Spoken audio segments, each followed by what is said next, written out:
tinatawag nating temporary foreign worker ang mga Pilipino na nagtrabaho dito na galing sa Pilipinas na wala pang mga papel. So make it sure na i-follow natin kung ano yung nakasulat sa kontrata and then hindi natin i-violate yan.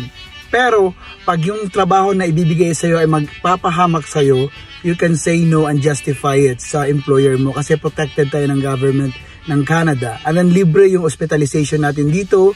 And then dito hindi tayo allowed na mag part-time job unless magkakaroon tayo ng open work permit.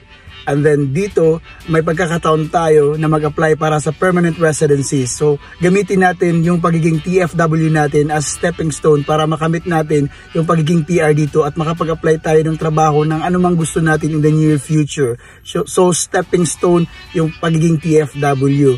At saka, yung capital natin dito is tiis, sipag at tiyaga, and then dasal para makuha natin yung gusto natin within the period of being temporary foreign worker.